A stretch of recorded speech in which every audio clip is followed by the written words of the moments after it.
Ok, es el 22 de septiembre de 1900, no, de 2000.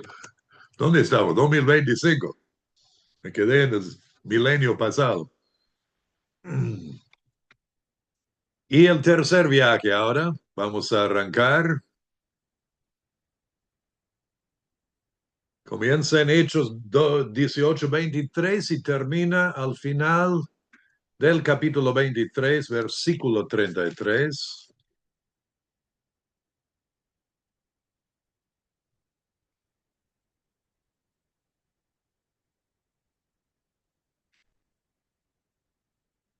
A ver, este viaje duró 3 años y medio.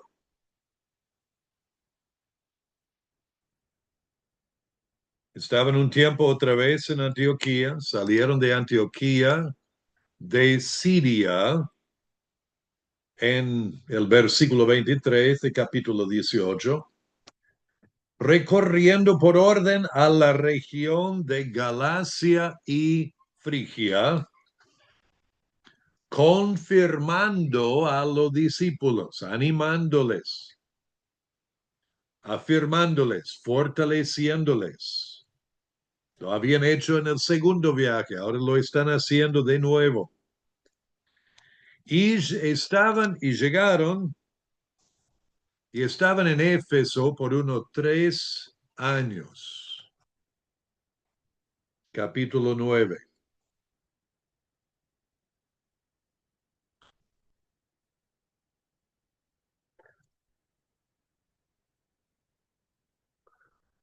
Estuvieron un largo rato allá. Luego de Éfeso, Pablo fue a Macedonia, capítulo 20.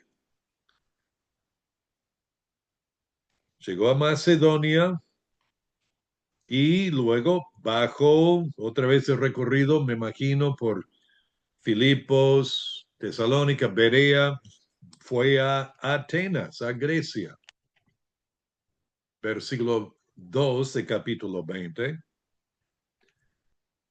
Comenzaron el viaje de regreso a Jerusalén, pasando y parando en Filipos por la Pascua.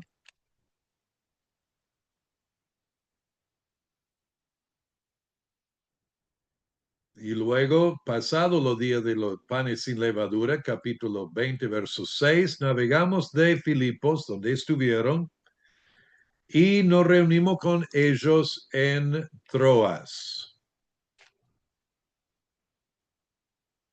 En Troas predicó muy largo mensaje esa tardecita noche, hasta la medianoche, y un muchacho se cayó de una ventana, de un aposento alto, del tercer piso. Fue levantado muerto. Descendió Pablo y se echó sobre él y abrazándole dijo, no os alarmé, pues está vivo. Después de haber subido y partido el pan y comido, habló largamente hasta el alba y así salió. Y llevaron al joven vivo y fueron grandemente consolados. De allí pasó por las iglesias de Troas a Mileto y estando en Mileto, hizo llamar a los ancianos de la iglesia o las iglesias de Éfeso. Ellos entonces fueron allí y él les dio el discurso de la última mitad de capítulo 20. Saliendo de allí, zarparon para ir a Jerusalén. Pasaron de largo a Chipre, llegaron a Tiro en la costa, a Tolemaida, a Cesarea. En Cesarea se quedaron en la casa de Filipe, el evangelista, que ya tenía 4 hijas doncellas que profetizaban. Estuvo allí unos días y de allá fue a Jerusalén. Y el viaje terminó realmente en el capítulo 21, versículo 14. Llegaron a Jerusalén, versículo 15. Y estuvo allí, y allí estuvo el complot contra su vida durante lo demás de capítulo 1, capítulo 22 y capítulo 23. Ahora miremos el recorrido de Antioquía. Otra vez salieron, recorrieron, animando, confirmando a los discípulos, llegaron a Éfeso, pasaron un largo tiempo de 3 años más o menos, fueron a la región de Macedonia, de allí a Grecia, volvieron aquí, después pasaron por Asón, Mitilene, llegaron a Mileto, llamaron a los ancianos de Éfeso. De Mileto, ahí llegaron de a poco al final a Jerusalén. De allí fue donde él apeló a César, bueno, fue llevado a Cesarea ante Agripa, ante Félix, apeló a César, entonces lo mandaron luego a Roma, el viaje costeado por el gobierno romano, sufrió el naufragio llegando allí, luego estuvo en Roma por un tiempo en lo que llamamos su primer encarcelamiento. Ahora, examinemos esta estrategia misionero del apóstol Pablo. Hay unos 10 parte de la estrategia, pasos que él seguía. Primero es la comisión del misionero. La comisión.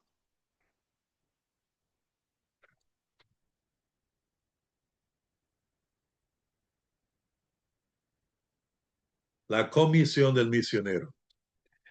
Primordial en la estrategia fue la base de operaciones, que fue la iglesia local de Antioquía. Pablo era instrumental en la formación de esta iglesia local, lo vemos en el capítulo 11, y como resultado era uno de los 5 profetas y maestros que eran los líderes espirituales de esta iglesia. Y mientras que Pablo ministraba al Señor, el Señor lo llamó con Bernabé a realizar el primer viaje en su carrera misionera. El Señor, específicamente el Espíritu Santo, le llamó a él y a Bernabé para la obra a que les había llamado. Por lo tanto, pasando a la página 38, el primer paso de su estrategia fue que el Señor lo designó y llamó a la obra misionera mientras que servía en su iglesia local. Y se fue a servir con la aprobación y la bendición de su iglesia. ¿Ok? Y vemos esto también en los otros textos mencionados allí. Judas y Silas vinieron en capítulo 15 de Jerusalén y luego Silas acompañó a Pablo. Capítulo 16 vemos a Timoteo de buen testimonio. Entonces, fue con la aprobación y la bendición de su iglesia en que servía. En el capítulo 19, el versículo 22, Timoteo y Erasto estaban. En el capítulo 20, versículo 4, encontramos que le acompañaron hasta Asia Sopater de Berea, Aristarco y Segundo de Tesalónica, Gallo de Derbe y Timoteo, y de Asia Tíquico y Trófimo. Y podemos presumir, porque esto es el modelo que vemos en otros lados, que estaban saliendo de iglesias que fueron establecidas en el primero y segundo viaje. Y ahora están acompañándole en el tercer viaje, como discípulos, como aprendices, como misioneros, aprendiendo y sirviendo y acompañando, habiendo sido encomendados y aprobados y enviados con la bendición de sus iglesias locales. Esto es fundamental. Cada uno de nosotros debemos estar sirviendo en nuestras iglesias locales. Y así, cuando pensamos, cuando creemos que Dios nos está llamando a algo más, a ir, nuestra iglesia debe también aprobar eso. Debe reconocer esto. ¿Ok? Fundamental. Siguiente, punto B es el contacto con la gente. Cuando arrancan comisionados, comienzan el viaje, hay que hacer contacto con la gente.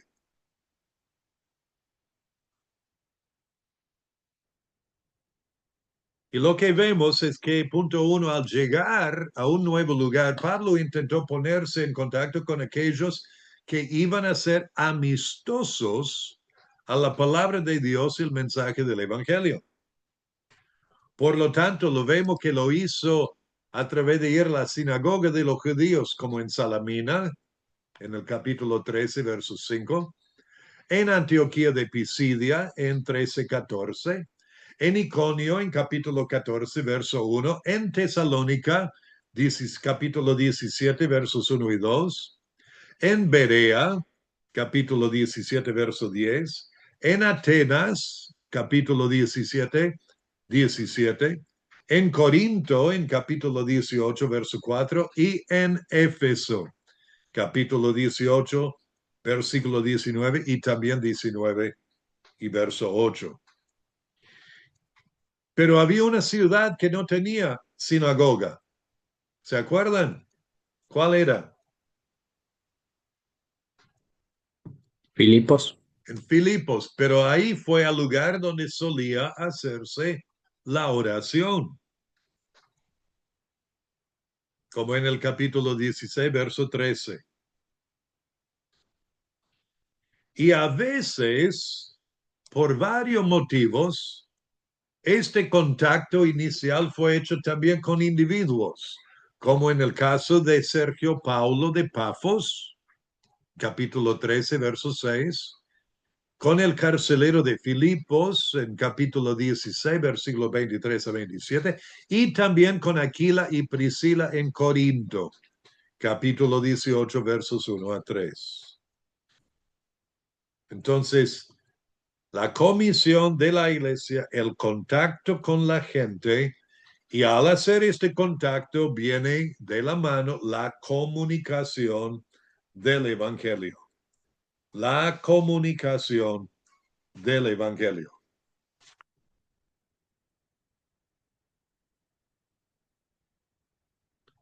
La comunicación del Evangelio. Después de hacer este contacto con individuos o grupo de personas, Pablo claramente les explicó las buenas nuevas de Jesucristo.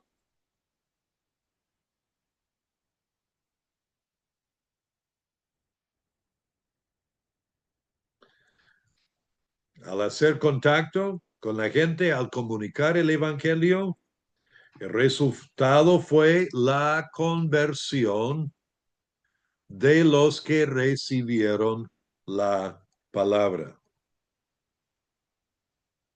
La conversión de los que recibieron la palabra.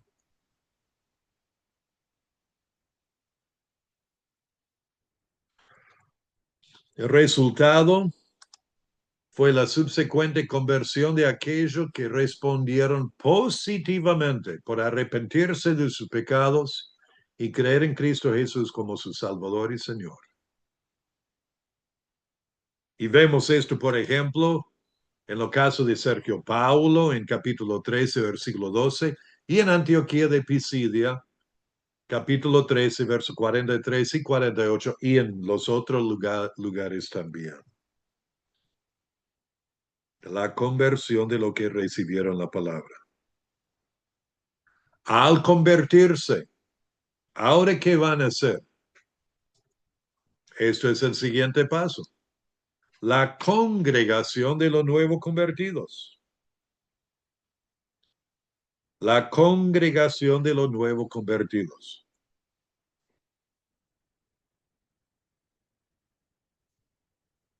Hizo el contacto con la gente, comunicó el evangelio, se convirtieron y ahora necesitan congregarse. Al convertirse a Jesucristo, los nuevos creyentes se unieron o se reunieron para primero gozarse de su nueva familia y crecer en su nueva fe y adorar corporalmente al Señor. Y vemos que estas congregaciones o iglesias locales se formaron con la ayuda del apóstol Pablo, pero también se formaron naturalmente por el deseo de la comunión con los hermanos y la necesidad del siguiente paso, que es la confirmación en la fe de los salvos. La confirmación en la fe de los salvos. Por decirles cosas alentadoras como es necesario que a través de muchas tribulaciones entremos en el reino de Dios. Pero esto de estar precavido, de saber que esto va a venir, van a venir pruebas, van a sufrir. La confirmación en la fe de los salvos. Pablo enseñó a los creyentes de estas iglesias locales más de su nuevo Señor Jesucristo y les confirmó en la fe.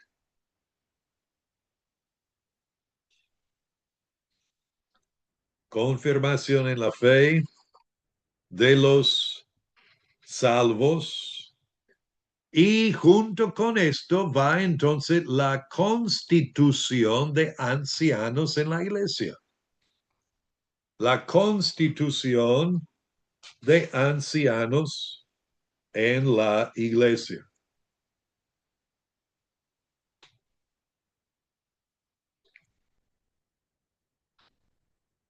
La constitución de ancianos en la iglesia. Cuando tuvo la oportunidad y habían hombres aptos, Pablo constituyó ancianos o pastores en estas congregaciones, los cuales eran los líderes de las distintas iglesias locales. Entonces, el entrenamiento de los pastores fue algo también integral en su ministerio en estas iglesias. Y vemos que en algunos pasó muy poco tiempo, como en Tesalónica, pero igual, evidentemente, habían hombres y podemos entender por lo general judíos, ancianos, que conocían las escrituras, que se convirtieron al Mesías, Jesucristo, el elegido, y podían entonces guiar estas congregaciones usando las escrituras y luego con las cartas que el apóstol Pablo enviaba y enseñando. Bueno, hasta aquí todo va bien en cuanto a la aliteración con la letra C, pero con la siguiente tenemos que romper la racha. Lo siento, hermanos. Esto es la encomendación a los salvos al Señor. La encomendación a los salvos al Señor. Tuvimos la comisión de la iglesia, del misionero, el contacto con la gente, la comunicación del evangelio, la conversión de lo que recibieron la palabra, la congregación de los nuevos convertidos, la confirmación en la fe, de los salvos y ahora la constitución de ancianos en la iglesia. Y la encomendación a los salvos al Señor con el hecho de constituir pastores en las iglesias. Entonces Pablo encomendó a los creyentes al Señor. Pero no terminó ahí. Pasando a la página 39, vemos la comunicación continua con los creyentes. La comunicación continua.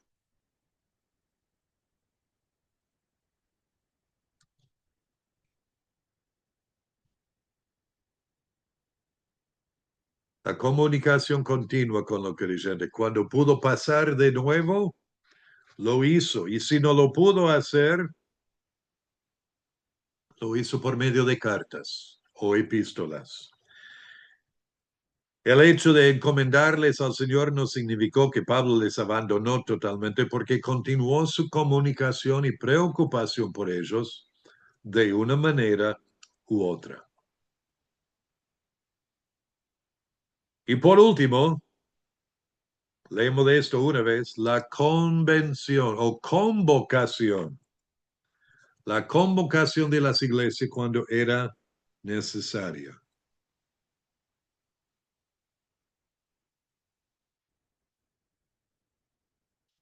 La convocación de las iglesias cuando era necesaria.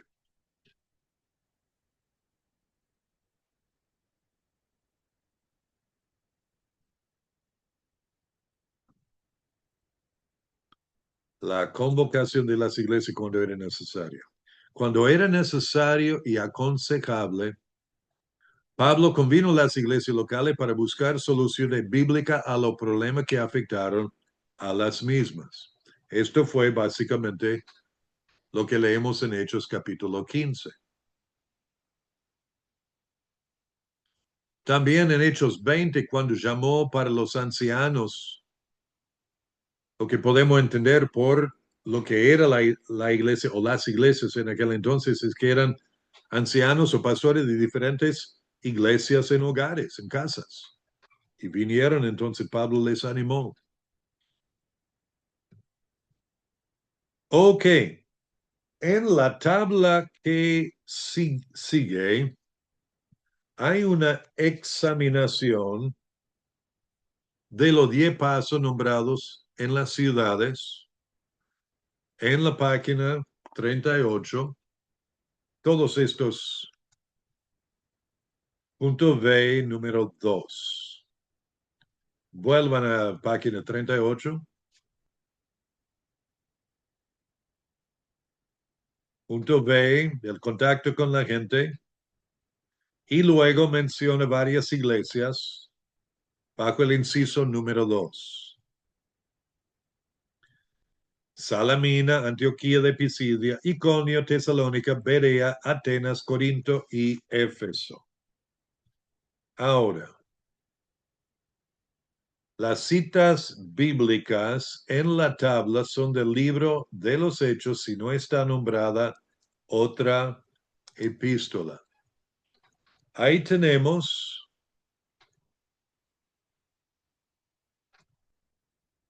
en cada lugar aquí la comisión, contacto, comunicación,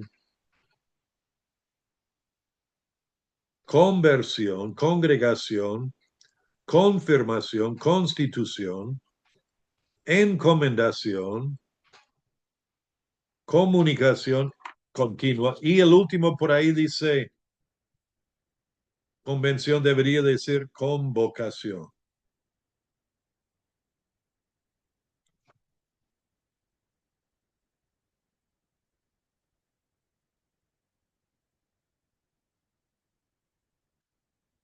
Y entonces en el primero tenemos Salamina.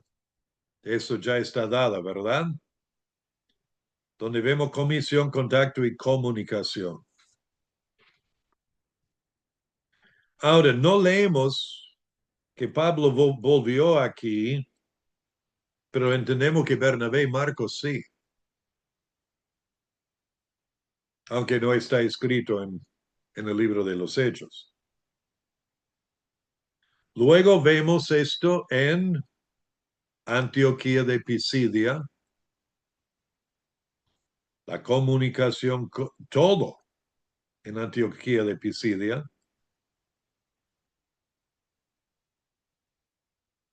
También en Iconio, las iglesias allá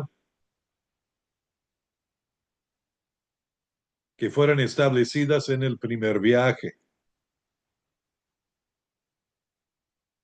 En el segundo viaje, en la iglesia de Filipos y también Tesalónica.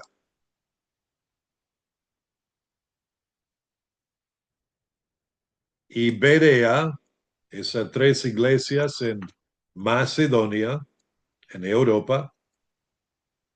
Luego en la región de Grecia tenemos Atenas y Corinto, donde vemos los primeros 6 pasos y luego los últimos 2. Y en Éfeso encontramos todos los pasos, excepto el último, aunque Hechos 20, versículos 17 al 38 podría ser en cierta manera de esa la convocación.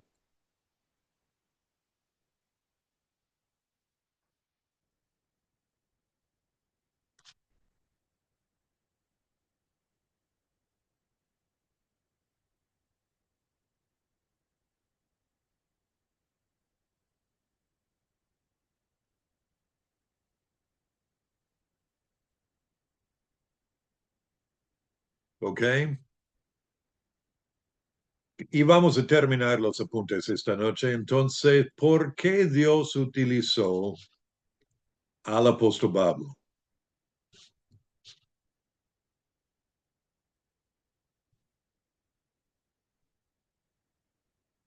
Página 40. Vemos que él tenía varias debilidades. Él tuvo algunos problemas físicos. Él me habló del aguijón en la carne en 2 Corintios 12, versos 7 al 10. Tuvo algunos problemas físicos. El aguijón en la carne.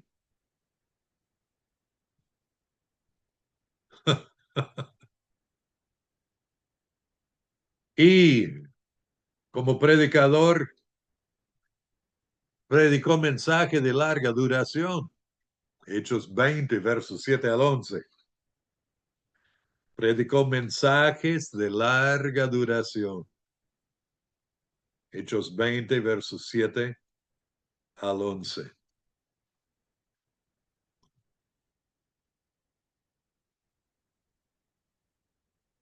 Predicó mensaje de larga duración. Hechos 20, 7 al 11. También tuvo ciertos temores y preocupaciones. Él habló de esto en 2 Corintios 6. 2 Corintios 6 es muy personal del apóstol Pablo, o 2 Corintios digo, porque tenía que defender su apostolado y su autoridad como apóstol contra aquellos que rechazaba eso. Y entonces él habló de ciertos temores, ciertas debilidades, sus cargas, luchas. Y él mismo dijo en 1 Corintios 2:1 que no era un gran orador. Dijo, nuestro evangelio no llegó a ustedes con excelencia de palabras o de sabiduría, pues me propuse no saber entre vosotros cosa alguna, sino a Jesucristo y a este crucificado. Y estuve entre vosotros con debilidad y mucho temor y temblor. Ni mi palabra ni mi predicación fue con palabra persuasiva de humana sabiduría, sino con demostración del Espíritu y de poder.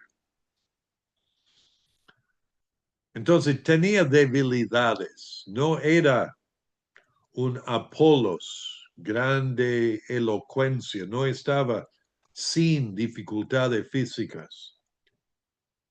Entonces, ¿cuáles son las debilidades que usted tiene? Se da cuenta que no importan a Dios. De todo modo, Él quiere utilizarte en su misión.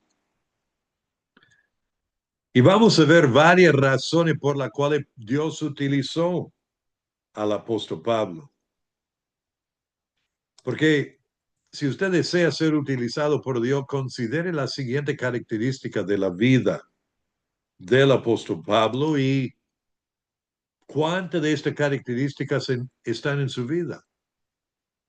¿Está dispuesto a desarrollar estas características en su vida con la ayuda del Señor Jesucristo? Y la primera era la inquietud espiritual. La inquietud espiritual. Nunca fue satisfecho con su nivel espiritual. Hablando a los filipenses, de aquellos que pensaban que ya eran perfectos, él dijo, a fin de conocerle el poder de su resurrección y la participación de sus padecimientos, llegando a ser semejante a él en su muerte, si en alguna manera llegase a la resurrección de entre los muertos. No que lo haya alcanzado ya, ni que ya sea perfecto o completo, sino que prosigo por ver si logro hacer aquello para lo cual fui también nacido por Cristo Jesús. Hermanos, yo mismo no pretendo, no considero haberlo ya alcanzado, pero una cosa hago, olvidando ciertamente lo que queda atrás y extendiéndome a lo que está delante, prosigo a la meta, al premio del supremo llamamiento de Dios en Cristo Jesús. La inquietud espiritual. También él creyó en el regreso inminente de Jesucristo. Él creyó en el regreso inminente de Jesucristo, que podría regresar en cualquier momento.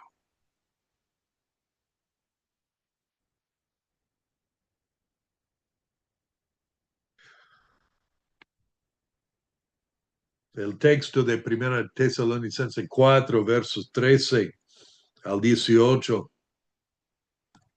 es claro en cuanto a lo que llamamos el arrebatamiento de los creyentes. Y enseñó que puede suceder en cualquier momento. También vemos en él la autodisciplina. Autodisciplina. Era una persona autodisciplinada. Era una persona autodisciplinada. Él habló de esto en 1 Corintios 9, verso 24. Al final dijo, ¿no sabe que lo que corren en el estadio, todos a la verdad corren, pero uno solo se lleva el premio? Corred de tal manera que lo obtengáis. Todo aquel que lucha, de todo se abstiene. Ellos a la verdad para recibir una corona corruptible, pero nosotros una incorruptible. Así que yo de esta manera corro, no como a la aventura, de esta manera peleo, no como quien golpea el aire, sino que golpeo mi cuerpo y lo pongo en servidumbre, no sea que habiendo sido heraldo para otros, yo mismo venga a ser eliminado o descalificado.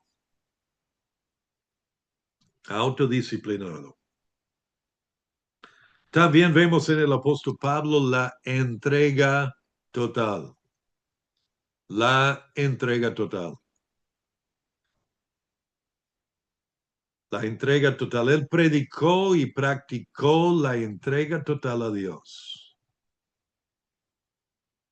Predicó y practicó la entrega total a Dios. Romanos 12, 1 y 2. Así que, hermanos, os ruego por la misericordia de Dios que presentéis vuestros cuerpos en sacrificio vivo, santo, agradable a Dios, que es vuestro culto racional.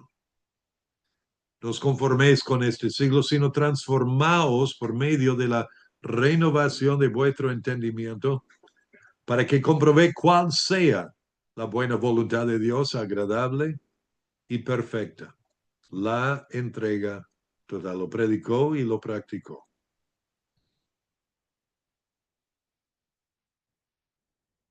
Y vivió una vida limpia, la vida limpia. Podemos entender por lo que él predicó que no dejó que el pecado se acumulara en su vida. No dejó que el pecado se acumulara en su vida.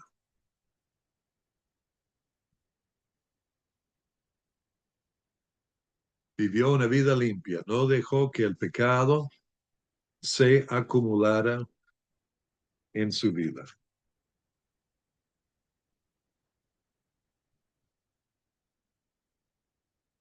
No dejó que el pecado se acumulara en su vida.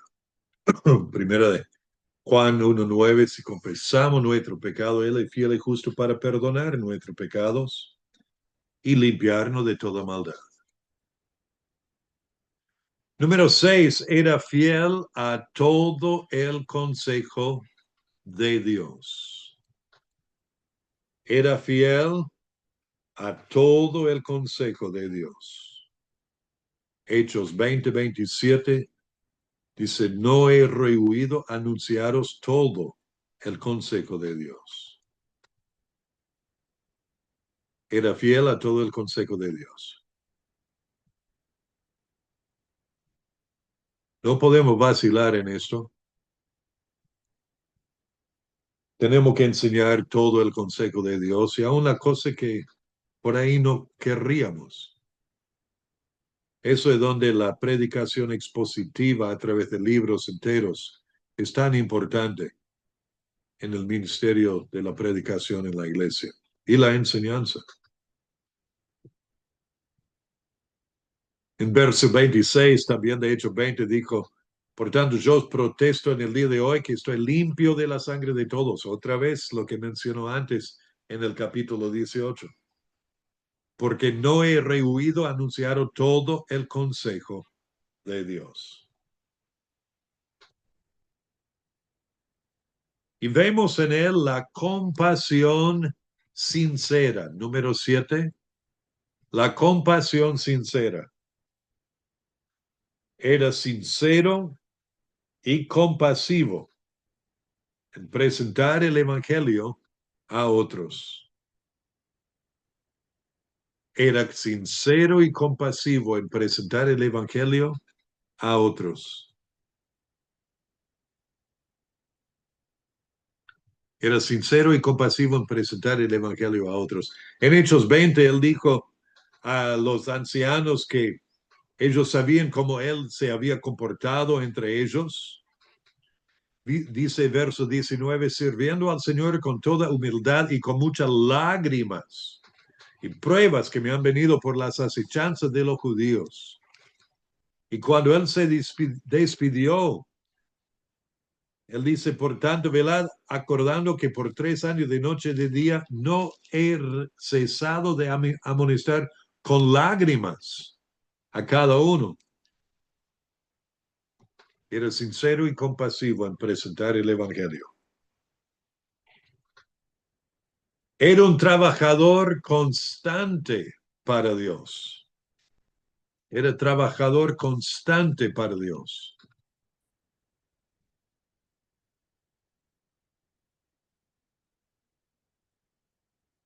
En Atenas vemos que discutía en la sinagoga con los judíos y piadosos y en la plaza cada día con los que concurrían. Y al final del libro de los Hechos leemos que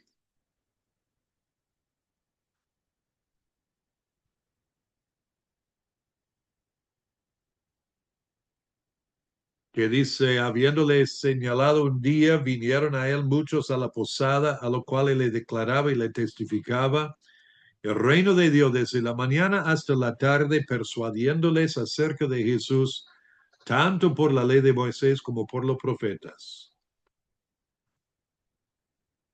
Y Pablo permaneció 2 años enteros en una casa alquilada y recibía a todos los que a él venían predicando el reino de Dios y enseñando acerca del Señor Jesucristo abiertamente y sin impedimento. También vemos en él la humildad. Era humilde ante Dios. Él mencionó eso a los ancianos en Hechos 20. Y en Primera Tesalonicenses capítulo 2, y el versículo 6 dice, ni buscamos la gloria de los hombres, ni de vosotros ni de otro, aunque podíamos seros carga como apóstoles de Cristo. Era humilde ante Dios. Un par más, estamos llegando. Número 10, se preocupó más por lo que Dios dijo que por lo que otros pensaron. Se preocupó más por lo que Dios dijo que por lo que otros pensaron.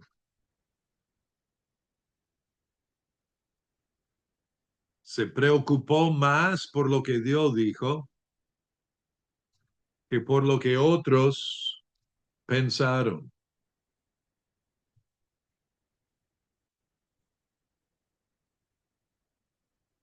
En Hechos 24, cuando estaba predicando el Evangelio ante Félix y dando su testimonio, dice, al disertar Pablo acerca de la justicia, del dominio propio y del juicio venidero, Félix se espantó y dijo, ahora vete, pero cuando tenga oportunidad te llamaré. Estaba ahí ante el gobernador y no le importaba. Iba a enseñar la verdad y en Gálatas 1:10 leemos, pues busco ahora el favor de los hombres o el de Dios. ¿O trato de agradar a los hombres? Pues si todavía agradara a los hombres, no sería siervo de Cristo. Y por último, vemos en él la oración constante. La oración constante. Era fiel y constante en la oración. Era fiel y constante en oración. Era fiel y constante en la oración. Romanos 1:9 dice que oraba siempre por los romanos. Efesios 1:16. Filipenses 1, verso 3 a 4. Colosenses 1, verso 3. En cada epístola casi hablaba de orando sin cesar o constantemente por los hermanos. Era fiel y constante en la oración. Romanos 1:9, Efesios 1:16, Filipenses 1, 3 a 4, Colosenses 1, 3 y 9, y otros muchos textos.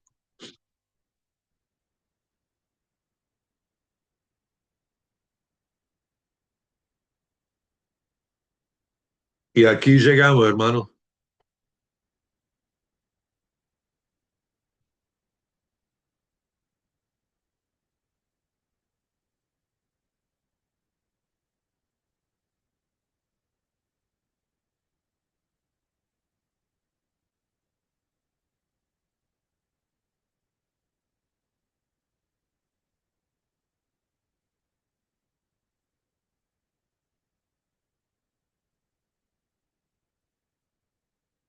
¿Ya está?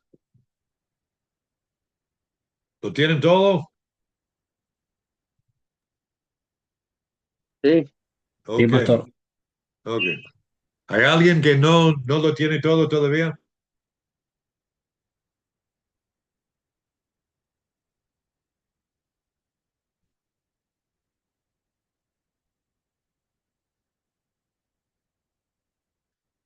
Ok, vamos a salir de aquí entonces y hablemos de lo que vamos a hacer de aquí para terminar esta materia.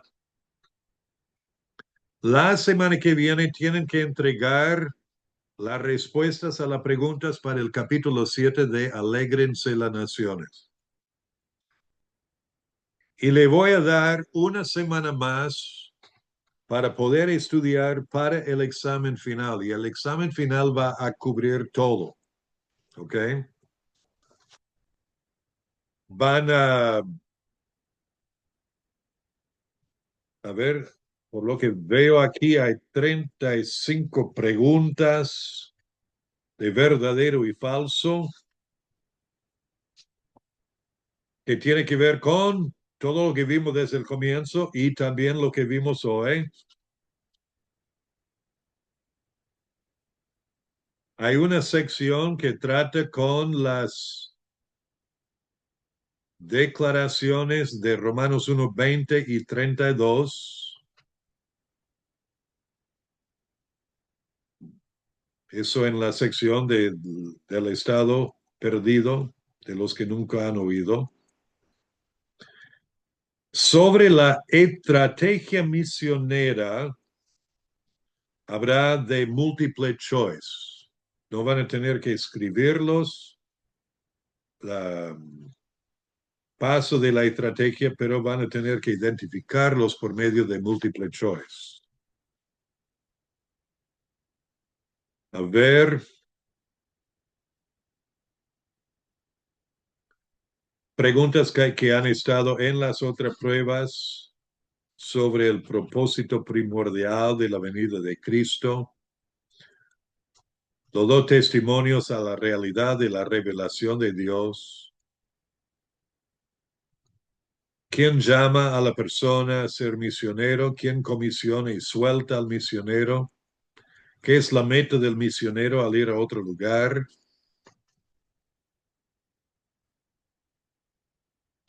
Las cuatro partes principales de la obra misionera, eso fue casi desde el principio. Las cinco verdades incluidas en el Evangelio.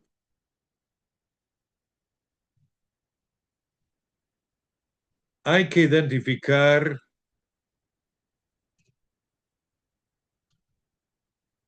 lo que vimos a ver,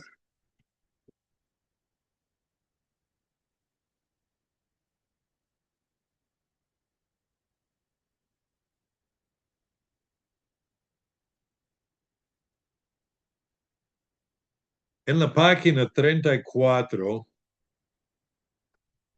al pie de la página, y arriba en la página 35 hay 15 características de un pastor. Van a tener que identificar alguno de ellos. Sería de multiple choice también. Ok, repasen esa lista de características. Hay que saber todos los versículos de memoria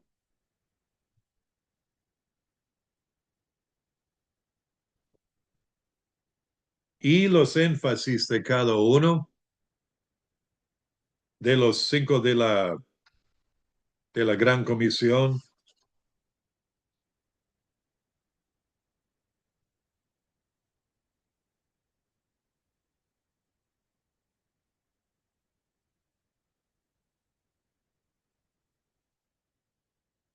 Y eso será todo entonces. Entonces, si están atrasados con las tareas, tienen 2 semanas para ponerte al día.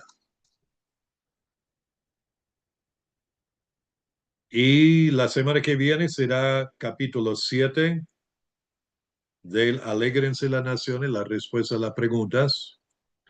Y para el 6 de octubre, lunes 6, les enviaré el examen final. Y luego tomamos el promedio de las primeras 3 pruebas, las tareas y el examen final, y eso le dará lo que sería la nota final de esta materia. ¿Ok? ¿Hay alguna pregunta?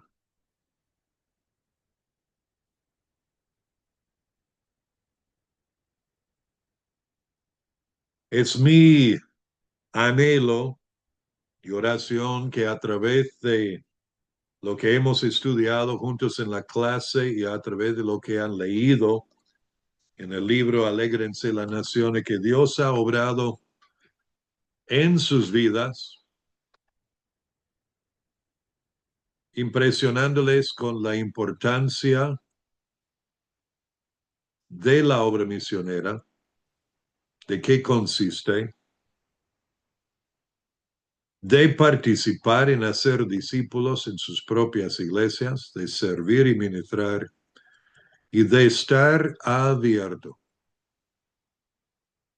a que Dios, el Espíritu Santo, le llame y designa para ser misioneros. Que Dios obre, que Él sea glorificado en nosotros y a través de nuestras vidas para su gloria. Les agradezco este tiempo y mi oración por ellos es eso, que Dios esté obrando en sus vidas. Vamos a terminar en oración. Padre nuestro,